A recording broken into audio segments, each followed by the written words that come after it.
Shalom, bendiciones, espero que se encuentren muy bien, amados hermanos, desde donde quiera que nos estén sintonizando.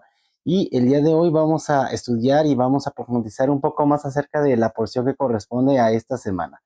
Y me refiero a la porción número 26, ya vamos avanzando, la cual se llama Shemini. Y esto es, bueno, es al octavo día y corresponde por la lectura que dice, que nos corresponde leer, lo que es Levítico 9, 10 y 11 y nuestra haftará corresponde en segundo de Samuel capítulo 6. Y esto comienza diciendo así de esta manera, que convoca a Moshe al octavo día a Aarón y a sus hijos. Dice así en el 1. En el octavo día, Moshe llamó a Aarón y a sus hijos y a los ancianos y a los líderes de Israel. Y toda esta convocación lo hace con el motivo de dar las instrucciones que hacen falta para detallarlas tal cual como la tienen que hacer y hacer una purificación para tanto como para ellos como sacerdotes, como también para con el pueblo, con el motivo de acercarse de la manera correcta delante de Adonai, Lifnei Adonai, porque van a estar presentes frente a frente, cara a cara, delante de Adonai, para presentar estas ofrendas que son la ofrenda Shemalamín y la ofrenda Minjá.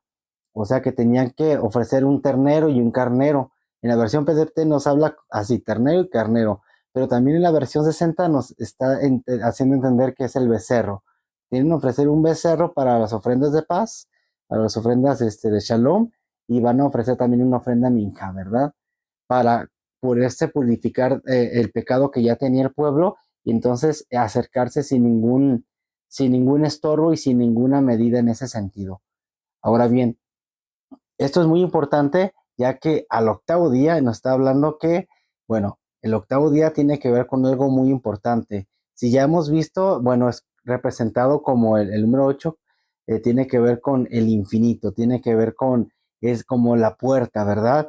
Si bien ya habíamos escuchado, con, por ejemplo, nuestro hermano Aldo, que justo en el centro de la Torah, en el centro de estos 5 libros, está una palabra que da a entender que se asemeja a una puerta y que esta puerta o es o para la eternidad o es una puerta hacia lo material, hacia lo visible. De manera que cada uno de nosotros podemos decidir hacia dónde acercamos nuestro enfoque, hacia lo eterno o hacia lo material. Y aquí es donde podemos empezar en esta encrucijada. Vemos, por ejemplo, que cuando viene el diluvio, bueno, 8 personas sobreviven y que va a haber bueno, que ya viene un nuevo renacer para la humanidad por parte de la familia de Noah, pero sucede pues el incidente atroz pues de que Cam viola a su padre y ahí vemos que desde el inicio pasa algo, pero también aquí también se asemeja que en el día, vamos, cuando dice que la creación fue concluida en el día séptimo, porque el hombre fue hecho en el día sexto, y al séptimo, pues el Padre descansó de toda su obra, o sea, se completó, se terminó todo esto, pues resulta que se les da un mandamiento que tiene que ver con no comer de un fruto. No se sabe cuál haya sido. Hay quienes dicen que es una manzana, hay quienes dicen que es trigo, o quienes dicen que eso era un higo, pero al fin de cuentas no tenían que comer un fruto prohibido. Y en esta porción vamos a ver que sí tiene que ver todos estos tipos de ordenanzas. No por el hecho de no entenderlas, no quiere decir que no sean importantes, porque todas y cada una de las cosas son constituidas con el motivo de honrar a Dios y tiene un propósito, tiene un sentido. Y ahora bien, en esta porción número 9 estamos viendo las características que tienen que tener estas ofrendas. Les está diciendo Moshe cómo tienen que presentarlas para que no haya ningún tipo de falla ni de falta y puedan continuar con el servicio del Mishkan. Porque recordemos que ya en este evento ya van a presentar, van a terminar de consagrarse y van a presentar ya las ofrendas delante de Dios y van a iniciar con todo lo que es el servicio sacerdotal. Recordemos que la familia de los levitas es elegida con el motivo de que son apartados. Cuando sucedió el incidente del becerro de oro, cuando el pueblo de Israel pecó, bueno, estos se retractaron y fueron los primeros a estar dispuestos a pues avanzar y a cambiar esa manera de pensar. Entonces el Padre les dio la oportunidad de que ellos puedan ser estos sacerdotes que ministerian delante de su presencia. Y como ya hemos dicho en sesiones anteriores, no era el deseo de Dios sino que estar cara a cara y frente a frente sin necesidad de un intermediario, que en este caso la familia de Aarón, la familia arónica, los levitas representarían ese intermediario. Aquí ya van a empezar a fungir de esta manera. Y bueno, va avanzando en el versículo 22, dice, luego Aarón levantó las manos hacia el pueblo y lo bendijo una vez presentado el sacrificio para purificar el pecado y lo sacrificó, y el sacrificio que debe quemarse completamente, la ofrenda lo que se quema completo, y la ofrenda para festejar, ¿verdad? Que se retiró del altar. Después Moshe y Aarón entraron en la carpa del encuentro cuando salieron y bendijeron a la gente, y entonces la gloria del Señor apareció ante todos. ¿Sí? En el 24, del Señor salió fuego que consumió el sacrificio que debe quemarse completamente y la grasa sobre el altar. El pueblo vio y gritó y se postró en tierra. Este era el motivo. Tenían que estar preparados para que entonces el Padre aceptara esa ofrenda y pudieran tener ellos también ese redarguir y ese perdón por parte de, bueno, como un intermediario para que Dios pudiera perdonarlos. Por parte de Dios vino entonces este perdón y empezaron a fungir de esta manera. Ya se habían establecido todas las leyes, todos los lineamientos que tenían que seguir, de manera que ya sabía el pueblo qué tenía que presentar cuando surgiera que tal o cual pecado, o cuando quisieran simplemente dar una ofrenda de acción de gracias. No era como quisieran, no eran como ellos pensaban, sino era a la manera que el Padre les había dicho. Todos y cada uno de los korbanot, que son los acercamientos, ellos podían acercarse de esta manera. Y entonces aquí ya vemos que comienzan a hacerlo. Pero algo atroz, algo terrible sucede en el capítulo 10. Pues los hijos de Aarón, dos de los hijos de Aarón, Nadab y Abiú, pues resulta que van, se presentan y toman un fuego extraño. Y ese fuego extraño, al momento de ponerlo a ofrecerlo a Dios, pues son consumidos al instante. Y miren, vamos a leerlo para que lo vean aquí. Nadab y Abiú, hijos de Aarón, tomaron cada uno un becerro, pusieron en ellos incienso y fuego, y ofrecieron al Señor un fuego traído de otro lugar, el cual no había ordenado Dios usar. Entonces salió el fuego del Señor y los quemó y murieron delante o ante el Señor. Luego Moshe les dijo a Aarón, esto es lo que el Señor quiso decir cuando dijo, los sacerdotes que se acerquen tienen que respetarme. Les mostraré mi santidad y así todo el pueblo me respetará. Aarón se quedó callado, no dijo nada Aarón. Y también aquí sale a relucir algo importante, el liderazgo. Como siempre, sabemos que las familias es una pieza clave para la sociedad, es una pieza clave pues para todos, ¿no? Un pilar de la sociedad, como hemos dicho. Si queremos un país fuerte, tiene que haber familias fuertes. Y todo esto comienza entonces en el líder del hogar, el hombre en este caso, que es lo que aquí cae. Aarón aquí parece ser que pues no supo en esta parte cómo, cómo liderar a sus hijos en totalidad. ¿Por qué? Bueno, hay comentarios de los jajamín, de los sabios judíos, que dicen, por ejemplo, que estos muchachos apuntaban para ser los mejores o unos muy buenos líderes para Israel. Sin embargo, se sintieron tan santos, se sintieron tan bien preparados que no necesitaban, ellos pensaron no necesitar, la orden de Dios tal cual, sino que como que su misma santidad les podía hacer aptos para hacer tal o cual cosa. Y aquí vemos que no fue así entonces. ¿Por qué? Bueno, es una de las posturas, ¿no? De que por eso eligieron poner un fuego del cual no les había ordenado Donai. Pero si leemos más abajo, aquí abajo da la orden, Moshe, bueno, Dios por parte de Moshe, de decir que los sacerdotes no tienen que beber vino, no tienen que beber bebidas embriagantes para que no confundan lo santo con lo profano, no confundan lo puro con lo inmundo. Entonces, la separación tiene que ser muy clara. Y justamente todo Cohen, todo sacerdote o todo funcionario de la casa de Dios o del Mishkan tenía que saber distinguir este tipo de cuestiones. De manera que se piensa que estaban más bien tomados, estaban más bien ebrios y al momento de hacer este servicio, pues se confundieron y lo hicieron de manera errónea. De una o de otra manera, cual sea que haya sido la situación, el hecho fue de que ofrecieron algo el cual el Padre no había pedido, porque bien podemos ofrecer una adoración sincera y estar sinceramente equivocados, como lo vamos a ver más adelante en la Haftará, en la lectura del profeta.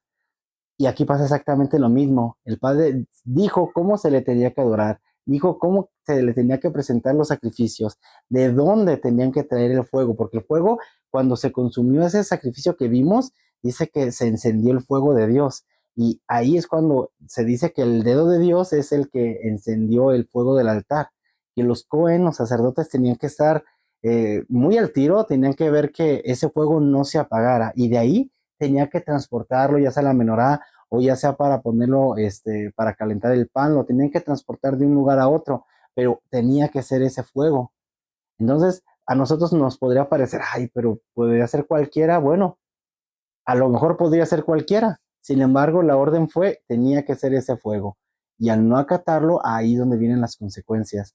Consecuencias que se pueden ver muy graves, pero sin embargo, hay mandamientos que se llaman mandamientos Jukim, de la raíz Jok, que puede ser como algo inentendible, algo de primera instancia no comprendible. Y esos mandamientos puede ser como el de usar tzitzit, puede ser como ¿no? Y tendrás que, el fuego del altar tendrás que transportarlo, tendrás que usar este fuego, no dejarás que se pague. No podríamos entenderlo a nuestra lógica, sin embargo, el Padre nos hace entenderlo más adelante cómo es que funciona. Y bueno, aquí pues transgredieron esta ley y ¿qué sucedió? Pues muerte. Lamentablemente, esto también pasó más adelante. Podemos ver, por ejemplo, con los hijos de Elí, del sacerdote Elí, que él también tenía dos hijos, los cuales estaban, híjole, eran tremendos. ¿Por qué? Porque estaban permitiendo que en el Mishkan estuvieran pasando pues cosas terribles. Ellos se iban y se acostaban con mujeres prostitutas, y cobraban, iban y hacían un montón de cosas. O sea, el pueblo inclusive dice que se quejaba con Samuel, con más, que se quejaba con este Elí y, y pues Elí no hacía nada, no los metía en sujeción, no los ponía al tiro, ¿no? Entonces, ¿qué es lo que hace el padre? Bueno, o sea, ya para este momento, ya el pueblo estaba en un pecado grave y que como líderes ellos empezaran a promover el pecado, tampoco fue buena idea, porque no les decían pequen, pequen, pero decían, no, mira, este es el líder y no le pasa nada y es el mero mero, ¿verdad? Y entonces se daba el pie a que ellos también siguieran pecando y pensaran, no pasa nada, no pasa nada, pero es muy diferente que Dios se manifieste en un lugar a que Dios esté siempre presente. O sea, Dios está en todos lados, lo podemos ver, en todo lugar, en todo momento. Pero aquí, por ejemplo, para que Dios se manifestara y estar delante de Adonai, tuvieron que, en la porción que estamos leyendo, tuvieron que purificarse, tuvieron que prepararse, tuvieron que arrepentirse, que resarcir cuentas y tuvieron que ofrecer una ofrenda para poder estar aptos y estar en esa comunicación, porque ahí estaba Dios, porque querían ver la gloria de Dios y se iba a manifestar de esta manera. Pero al momento de que se quebrantan los mandamientos, ¿qué es lo que pasa? El pecado separa, el pecado divide, de manera que el Padre ya no estaba ahí en realidad. O sea, pasaban todas estas cosas y podemos ver que, a ver, estos fueron muertos al instante y los otros todo lo que hicieron y no les pasaba nada. Bueno, en ese momento no, sin embargo sí hubo una sentencia por parte de Dios. Cuando vinieron a tomar el arca, estos muchachos, estos jóvenes, supuestamente estaban defendiendo el arca y ahí fue cuando murieron por parte de Dios por la guerra, vamos, que fue lo que pasó, que los filisteos cuando van a enfrentar a los israelitas, bueno, vencen, pero ¿qué pasó? ¿Por qué vencieron? Porque los israelitas dijeron, vamos a presentar el arca y vamos a vencer una vez más, porque cada que presentaban el arca, que recordemos es el trono de Dios, que está simulando que, eh, que es como, pues sí, o sea, en la parte del altar, en la parte del cofre, estaban los ángeles simulando como un trono, de manera que, aunque no se veía, ahí donde reposaba la presencia de Dios. pero la cuestión era de que lo vieron como un amuleto más, como diciendo, esto nos va a librar, y no consultaron a Dios, no consultaron al Eterno. ¿Y qué pasó? Al momento de tener ese enfrentamiento, pierden y tienen que huir, porque empieza a haber una matazón tremendo. Y fue lo que pasó, se llevaron el arca a los filisteos. En la Haftará nos comienza a narrar en 2 de Samuel capítulo 6 el hecho de que cuando el arca es llevada por los filisteos, que se entrega al pueblo de Israel. Digo que se entrega porque los filisteos tuvieron esta arca, sí, un tiempo que fue, pues se puede decir que muy breve, porque como lo tuvieron igual como un amuleto más, diciendo, ya la vamos a hacer, ya tenemos dos dioses, tenemos a Dagón y tenemos al dios de los hebreos. ¿Qué pasó? Los pusieron ahí juntos y si vemos la escritura, pues nos encontramos capítulos antes que Dagón aparece pues muerto, aparece pues postrado delante del arca. Y bueno, acomodan a Dagón ahí en su lugar. Al día siguiente, ¿qué pasa? Lo encuentran no solamente postrado, sino le encuentran rotas las extremidades. Entonces estos pues dicen, caray, ¿qué está pasando aquí? Y los filisteos comienzan a transportar a diferentes ciudades el arca, pero empieza a haber una serie de cosas terribles, empieza a haber tumores, empieza a haber plaga de tumores, plaga de piojos, empieza a haber mucha mortandad y mucha gente también estaba muriendo, de manera que ellos dijeron, ya no queremos esta arca, ya, llévensela.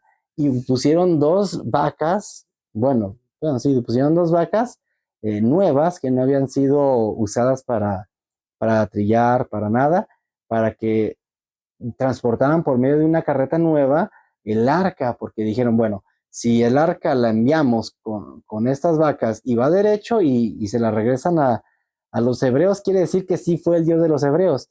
Y si no, fue una mera casualidad. Y pues sí, llegó directito, llegó directito. Y en la porción vemos que llega a una familia esta arca. Esta arca duró aproximadamente 70 años más o menos. Bueno, hay una discusión que es de 50, 60 y tantos, pero lo que más coinciden son 70 años que el arca posó durante una familia. En esa familia estaba Usa.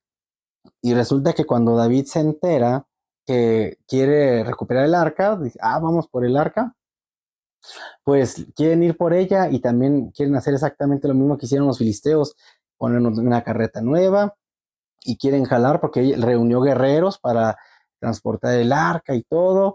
Pero ¿qué creen que pasó? Que al momento que el arca dice que tambaleó, que el cofre dice que se iba a caer, que toca el cofre para que no se caiga y que en ese momento muere. Y pues entonces David se espanta y dice, caray, como que le empieza a caer el 20 de que esto era serio. ¿Y qué es lo que pasa? Bueno, de manera que Usa, este varón, este hombre, bueno, su nombre significa fuerza como tal, pero la raíz tiene que ver con resistencia.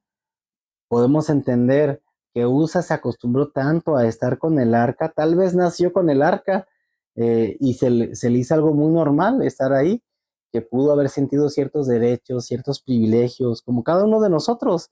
Podemos llegar a experimentar una cercanía de Dios y después podemos sentir que a lo mejor no nos redarguye hacer ciertas cosas o no dejar ciertas cosas porque ya sentimos como una cercanía con Dios. Pues fue lo que pasó exactamente con Usa. Desarrolló una resistencia que se resistió a Dios, porque Dios, aquí estamos leyendo en Levítico, que instauró una serie de órdenes y reglas de cómo deben hacer tal y cual cosa.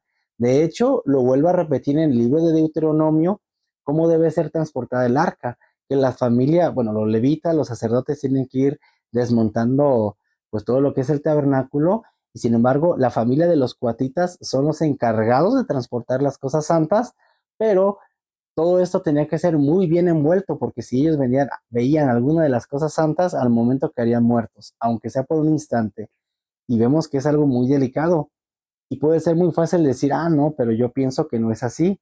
Y el tema es ese, que a veces creemos que nuestro pensamiento va por encima del conocimiento de Dios, de una orden dada que vamos a ver cómo se va desarrollando esta historia, ¿verdad?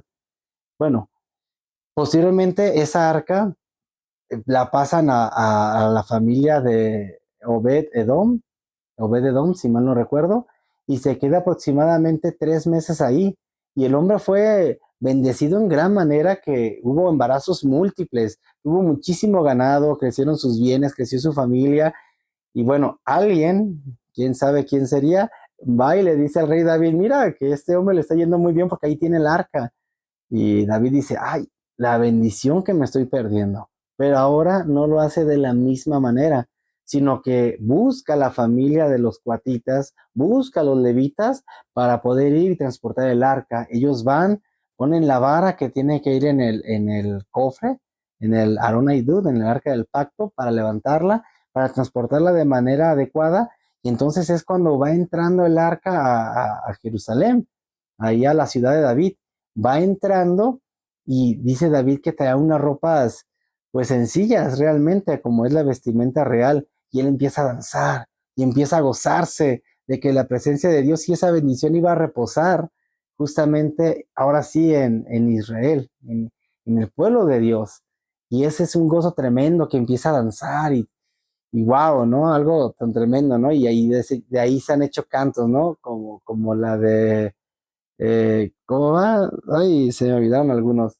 Se me olvidó que así como David danzaba, así como David fluía en su presencia.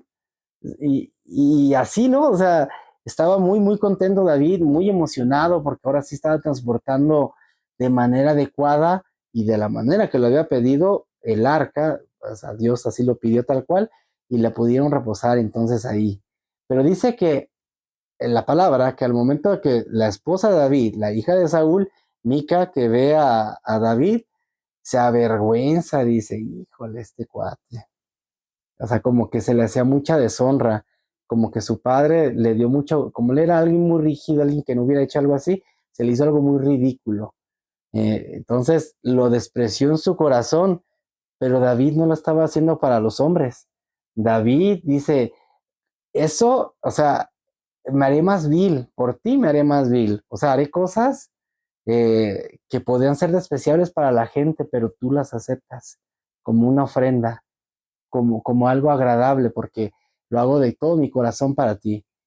Y entonces Dios ve ese pensamiento y hubo un castigo al momento. El castigo fue que ya no podría tener hijos. De ese momento en adelante, ya no tuvo hijos. Y es algo muy, muy terrible, porque se nos puede hacer muy fácil juzgar o pensar que tal o cual cosa puede ser ridícula, que alguien lo hace para Dios, pero sin embargo, Dios la acepta porque Él ve el corazón, pero también ve que lo estamos haciendo de manera coherente con lo que ha pedido. Estamos viendo eso, ¿no? Bueno, por ejemplo, también podemos encontrar en la palabra, eh, en Levítico 11, empieza a dar estos mandamientos en cuanto a las leyes levíticas, el alimento levítico, por así decirlo, o sea, la comida kosher. La comida kosher es un alimento que aquí empieza a aclarar y especificar qué animales son los que se pueden comer y cuáles no se pueden comer. Empieza a hablar que los animales que tengan la pezuña hendida, o sea, dividida en dos, así como estas patitas, así, este, esos son los alimentos que uno puede comer, o sea, los que tengan la pezuña hendida y que rumeen. Está hablando que, por ejemplo, el camello pues no es apto. Está hablando ¿qué otro animal era? De hecho, creo que la liebre tampoco, y termina rematando con el cerdo, que el cerdo tampoco, que esos animales no los coman, y menos el cerdo. De hecho, no sé si saben, pero estos animales, la proteína no es compatible con la proteína de nuestro cuerpo, en realidad. Puede haber consecuencias, puede haber descompensaciones, y eh, pues por ende nos puede causar algún mal a nosotros. Es muy curioso que cuando vamos al médico, por ejemplo, gente que ya tiene temas de salud, que tiene que cuidar mejor su alimentación, cuando le empiezan a decir, mire, esto es lo que tiene que comer y esto es lo que no tiene que comer, es como si nos leyeran Levítico capítulo 11, porque luego te quitan los mariscos, los camarones y las grasas saturadas, grasas trans, todo eso. ¿Por qué? Porque es lo que va afectando al cuerpo. Entonces, el padre dice, los animales que rumeen, que tengan la pezuña hendida. Animales, por ejemplo, que pueden ser como la res, como la vaca. La vaca, pues, es la que que rumen es de que tienen como que regurgitan la comida y la vuelven a comer, ¿no?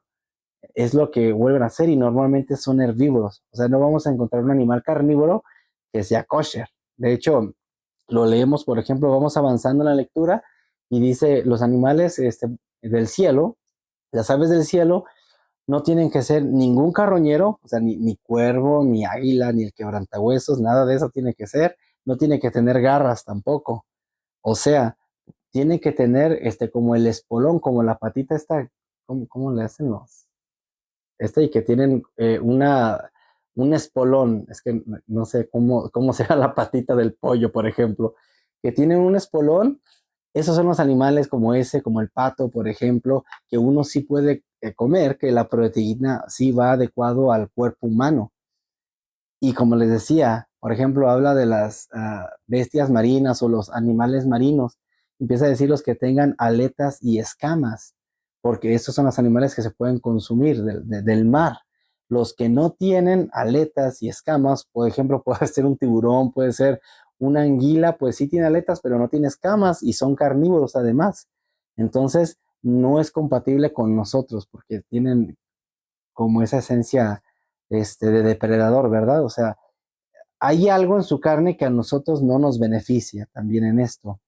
Por temas de salud y todo, el padre pues corrigió a su pueblo desde hacer la esterilidad, las lavaciones de manos, todo ese tipo de cuestiones, la alimentación, pues el padre cuidó mucho a su pueblo porque este pueblo de Israel casi no careció los problemas de salud, porque no les llegaban esas mortandades como a los demás pueblos que no tenían el tema de la higiene, el tema de la alimentación, y por lo mismo les caían pandemias, les caían pestes, les caían muchas cosas por no cuidar estos pequeños factores.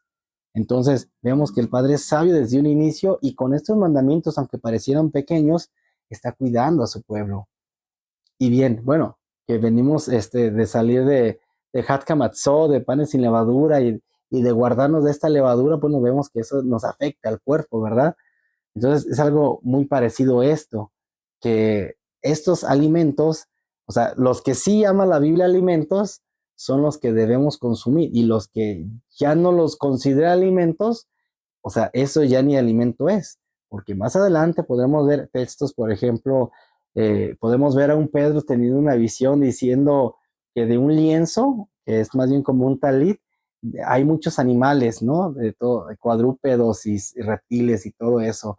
Y escucha una voz del cielo que le dice, mata y come. Y él en esa visión, pues dice, ah, Señor, nunca he comido cosa inmunda. Y, o sea, y le dice 3 veces y él dice que no lo va a hacer, que no lo va a hacer porque nunca ha comido cosa inmunda. Y escuchamos esa famosa frase que dice, bueno, no llames inmundo a lo que Dios ha creado. Entonces él vuelve en sí y se queda pensando en este tema. Pero ¿qué vemos? Leemos antes que Cornelio, un hombre pues de poder, un hombre del Imperio Romano, se estaba convirtiendo a la fe en el Eterno, a la fe creyente en Yeshua. Entonces, este hombre de Cornelio dice que sus oraciones y sus ofrendas o subieron delante de Dios y Dios le dijo, manda a traer a Simón, está en tal lado, tráelo. Entonces él empieza a arreglar una cita para que vaya Pedro a la casa de Cornelio. El tema es de que esto significa que para Pedro, para él, entendería el propósito de Dios. No era una cosa literal, sino que era algo más bien figurativo, porque podemos leer que días después que ve a a los ebionitas, que era lo de la circuncisión, discutiendo con otros que eran pues del pueblo de Dios, ahí creo que también eran, no sé si eran fariseos o de ellos mismos, de los apóstoles, pero estaban discutiendo este tema pues de los gentiles y todo. Entonces Pedro dice, ah, ya, le cayó el 20 y dijo, ok, se refiere a esto, mi visión era esto, porque él ya había tenido el encuentro con Cornelio y fue cuando ahí se cumplió que lo haría pescador de hombres, ¿no? En esta parte lo entendió así. ¿Por qué? Porque ahora ya no habría esta barrera de los gentiles. O sea, porque había una barrera, pero en el tema del judaísmo, pero en el tema de Dios, al momento de que Yeshua da su sangre, ya, ya había un perdón para con todos. ¿Qué es lo que pasa? Cuando recordemos que las casas fueron divididas, de manera que la casa de Efraín no sabemos exactamente dónde fue. Fue dispersa en todo el mundo y sigue dispersa hasta el momento que se reúna, pero poco a poco se ha escuchado el llamado y se están incorporando a la fe en Yeshua HaMashiach. Entonces, ¿qué es lo que pasa? Había una división, una barrera muy grande para con los gentiles y no se les aceptaba.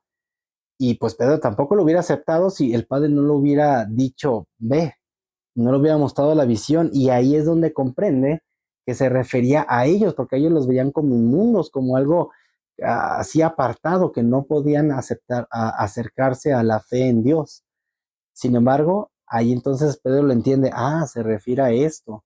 ¿Y qué fue lo que sucede? Bueno, entonces ya va y dice que toda su familia se convierte. Y eso es algo sorprendente. Y podemos encontrar otros textos, por ejemplo, que Yeshua anda con sus discípulos y le replican, es que ¿por qué tus siervos no se lavan las manos para comer? O sea, el tema eran las manos. Y ya porque empieza a haber a veces la polémica de que no es malo lo que entra, sino lo que sale y cositas así, ¿no? Pero el tema era el lavamiento de manos, las tevilot que les decía, que era un tema lágico por encima de los mandamientos, una tradición, solamente una tradición. Lo que sucede ahí, entonces, es de que ponían esta tradición aún como algo más sagrado que los mismos mandamientos, de manera que ese es el tema, no de que salía o entraba. Entonces Yeshua les empieza a decir en cuanto a ese tema, no a lo de la boca, porque a ellos les interesaba lo alágico, que así se les llaman, a la joda, todos los tipos de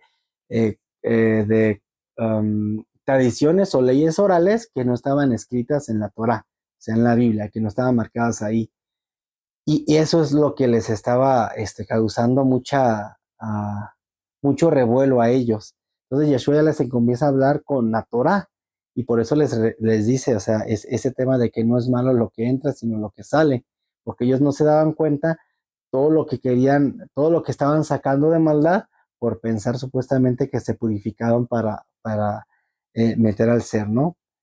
Ese era el tema, por ejemplo. Y podemos ver, no sé, algún otro ejemplo. Bueno, está en Isaías, si mal no recuerdo, 62, en Isaías 62 o 63, nos da un ejemplo que dice que el comer carne de puerco, comer mariscos, comer todo esto es igual a la hechicería. Y todo eso debe ser condenado y castigado.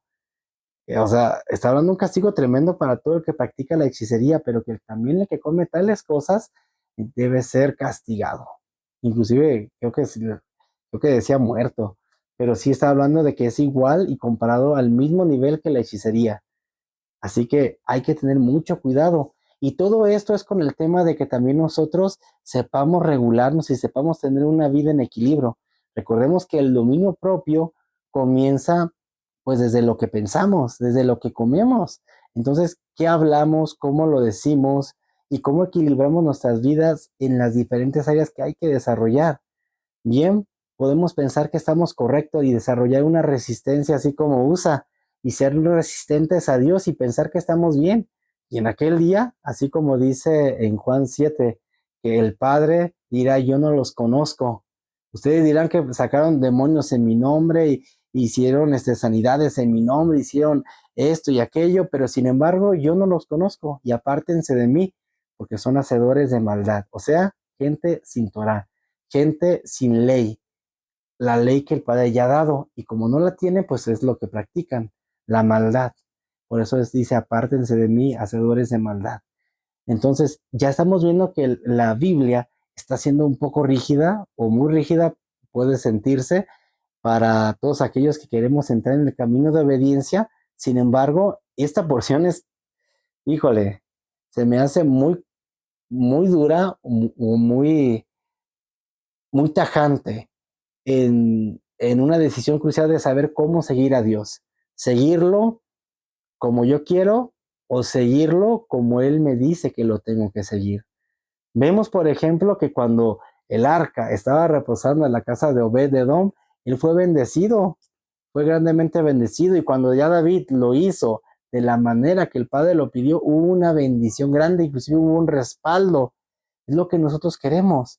Muchas veces nos inventamos de cualquier interpretación una doctrina o lo que sea, pero sin embargo eso no nos va a llevar a la salvación.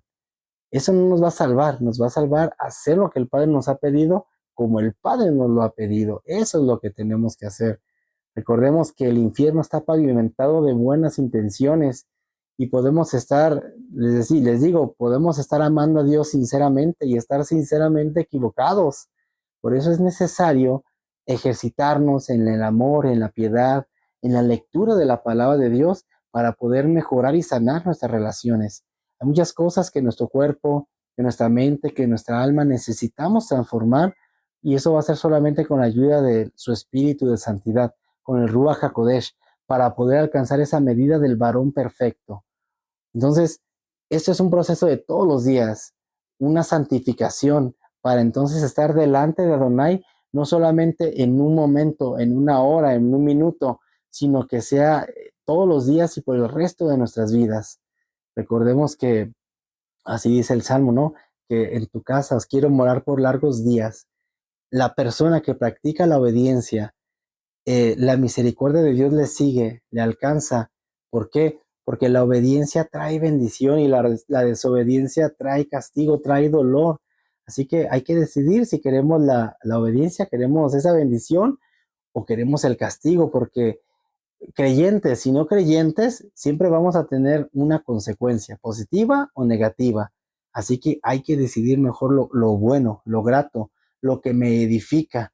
Y a lo mejor de momento me puede causar dolor, pero recordemos que el Padre a todo aquel que llama, pues lo instruye, lo capacita, pero también lo disciplina porque es su hijo, porque quiere que vaya en el camino de instrucción, pero a aquel que no es su hijo, pues lo deja porque no es suyo.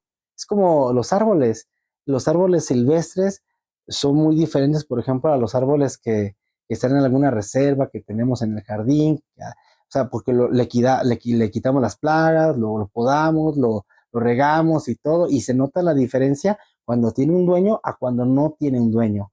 Es exactamente lo mismo. Cuando decimos, Señor, te entrego mi vida, te entrego mi corazón, te entrego mis pensamientos. O sea, ¿de verdad lo decimos en serio o solamente es una frase? Porque al momento de decir, te entrego mi vida, te entrego todo, entonces, ¿por qué nos molestamos cuando Él decide qué hacer o no hacer en nuestra vida? Y ahí es cuando renegamos muchas veces. Y entonces empezamos a ejercer resistencia, pero no de la buena, sino resistencia en contra de Dios y pensando que estamos bien. Y viene otra vez la máscara de la religiosidad, pensando que mi religión me va a salvar. Sin embargo, eso no salva. Lo que salva es obedecer a Dios. Eso es lo que nos va a salvar. Bueno, yo espero que les haya sido de mucha bendición. Y bueno, no olviden compartir, darle like y bueno, nos veremos la siguiente entrega. Hasta luego, bendiciones.